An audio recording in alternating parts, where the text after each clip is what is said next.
Day 36, JT with the Truth of Trading channel. I missed a couple days. I apologize. No excuse. See, I didn't hold myself accountable. That's why I'm not doing good right now. No, I'm doing just fine. But, you know, this whole trading thing, it's such a love-hate relationship, you know. And I'm telling you, I think I talked about it a little over a week ago about how I started getting an inkling that I was approaching a point in my trading career where, you know, I would be taking from the market instead of giving to the market. And you know, I've had more of those points, you know, coming up. It's like the market knows. I know this is so personal, like the whole market is designed for me. But that's how it is. I mean, it's you versus the market, you know. And I've just, I realize I get more and more cemented in my mind, you know, this is my second year, you know. I get more and more cemented in my mind that I'm on the verge of, you know, making money in the market, you know, becoming the profitable trader, you know.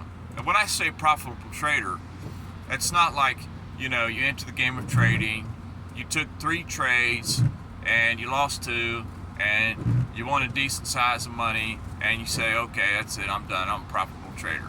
And you can say for the rest of your life that you're a profitable trader, you know. In my opinion, a profitable trader is a consistent trader, someone who is consistently withdrawing money from the market. And that's the end game, to be consistently withdrawing money from the market. Because let's face it, you know, it doesn't seem like it when you're losing. When you're losing, it seems like, you know, the markets are desperate for money. But in reality, there's just limitless money that gets poured into the markets every day. It's just that we can't fathom the amount of money that it gets poured into the markets every day. It's impossible. I mean, it's very difficult for people that don't have a lot of money or never have had a lot of money to fathom the amount of money that's just thrown at a whim into the markets day in, day out. And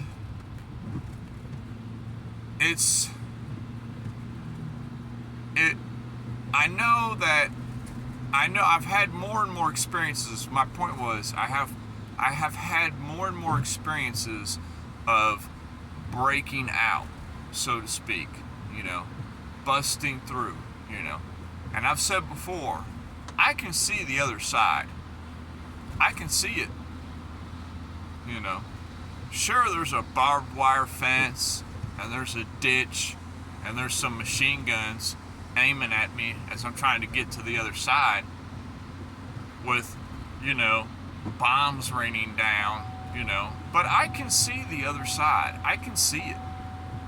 I've tasted it, you know.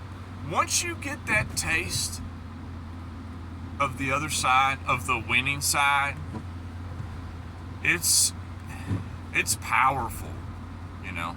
It's powerful because it brings up so many things in your mind that you could be able to do with your life, the freedom that it entails, you know. And it's difficult. It's difficult. The most difficult part in trading for me, I think, has been visualizing the other side, then seeing the other side, and watching, you know, so many people that I've known, you know, eat. have a nice picnic and enjoy the other side. You know? And I cannot, I just have to keep working harder. I know the market is just brutal and it's on to me.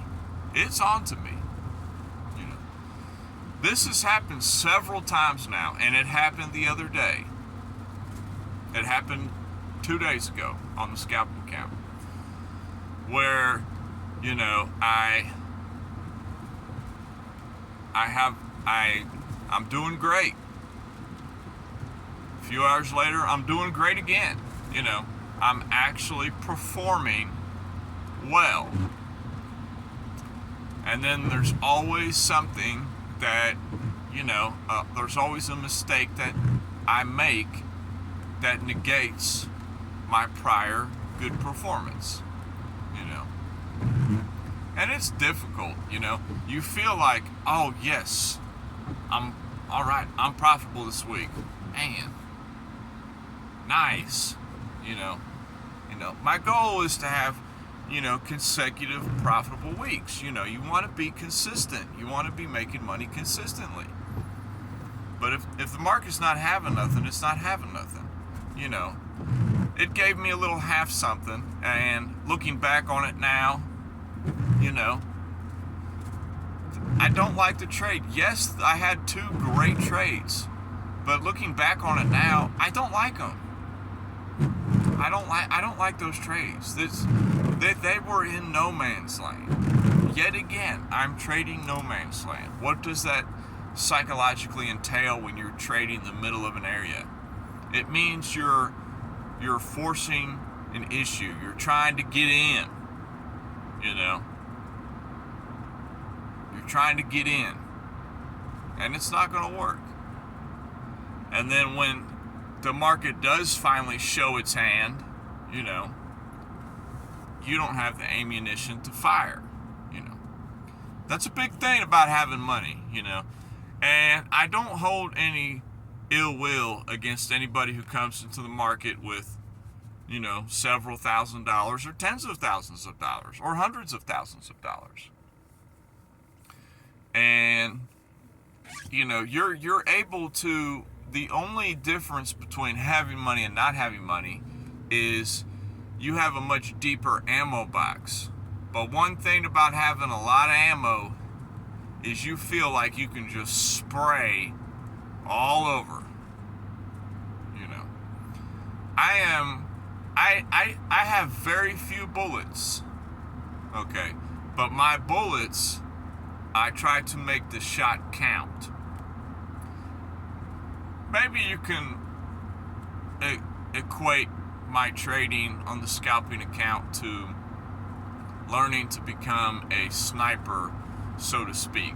Not in the traditional sense of what people say sniping and trading is, you know, but more sniping in that I'm being very picky on my targets, and, you know, each target I have, I only have 3 bullets for each target, so to speak. So I'm not going to waste, you know, 50 bullets trying to get in on a trade. You know, people with deep pockets, they do that. It goes up higher, they add more margin. It goes up higher, they add more margin. You know, it goes lower, they add more margin. You know, they just keep piling it up until it gets to an uncle point. Yeah. And that's one way to ladder it in, but I think it's so reckless, you know. I've had several people that I've learned from, and, you know, they have, a lot of the professionals, they have convictions on their trades. You know, that's the trade, that's it. If it's not, then you're out, you know. People with deep pockets, they'll keep trying to make a trade work that's not really there, you know, until finally they just lose a couple thousand, you know. It just blows my mind, the money that people throw away, you know. It's taken me 2 years of trading. 2 years of trading. I mean, swimming with the sharks, hardcore training, hardcore trading, to only lose, a couple thousand in a slow bleed over time. I don't know. I'm sure there's some professional traders that will be like, man, you suck, but there's probably I'm sure that there's some professional traders out there that are like, that's actually very good that you swam with the sharks for 2 years, and in 2 years' time, you only lost $2,000. Your first 2 years of boot camp and training only cost you $2,000. There's people with big pockets. They've spent tens of thousands before they figure out where their place in the market is.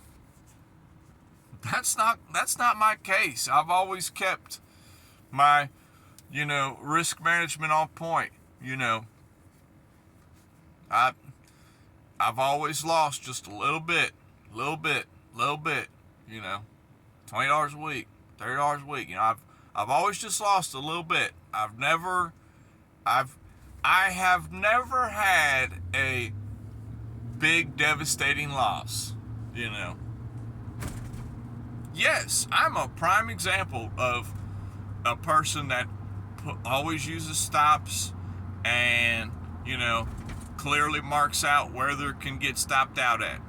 Because I'm still only 2 years in, I'm not a pro yet, There's a lot of professional strategies that don't use stops. I'm not there yet. I've dabbled a little bit in it, but I'm clearly not there yet. But about my breaking out, it's happening more frequently. So I know the market's onto me because it's happening much more frequently. My breaking out, my no longer bothering depositing my weekly deposit amount, my ability to withdraw from the market. They know I'm getting close. It's like I'm close to the front line and they can see me and they really don't want me to win, And I have noticed lately that the closer I get to breaking out, the harder the market is trying to hit me. That sounds strange and, negative and, it's all in my mind. It is all in my mind. But that's just the behavior of the market I see, Right before I started this channel, I almost had a breaking out moment. Man, almost. A couple weeks into the channel, I had another almost breaking out moment where I would become profitable. Because once you get, I'm at that point of, once I get the breakout, that's it. I'm telling you, there is no going back. There is no going back. And it hurts to be right here where I'm at. Standing on the precipice of, breaking free, But I know it's there. And 2 days ago, it happened again. I could do no wrong. All day, I was killing it. I was killing it. And then it was really playing to my style. And then, sure enough, it just completely negated all of the trading plans I had for long-term price actions and completely did something else. And it's fine. I understand price does that. Not upset. No big deal. But the mistake I made was keeping my original conviction of my original trading plan on the long-term side and trying to get back in. I tried the following day. It wasn't happening. There was nothing to be had. Every position I took, the market immediately negated it out. And it was very interesting behavior. And I finally said, okay, that's enough. The following day, I said, well, maybe it's done the damage. No, all the following day, it continued to do the same damage. I had to down my size, trade lighter, because it just wasn't making the behaviors I wanted. It was ugly. And finally, it made the move, and it's going through now with the original game plan I had, but from a different point. And that hurts. That'll hurt you. When you had a plan and you're fighting to get in on your plan, but your plan's not going to start until everybody gets murdered. It's that Max Payne thing again. Max Payne can take out small players, but wherever you think you need to get in at, you need to make it a totally different side, a totally different area.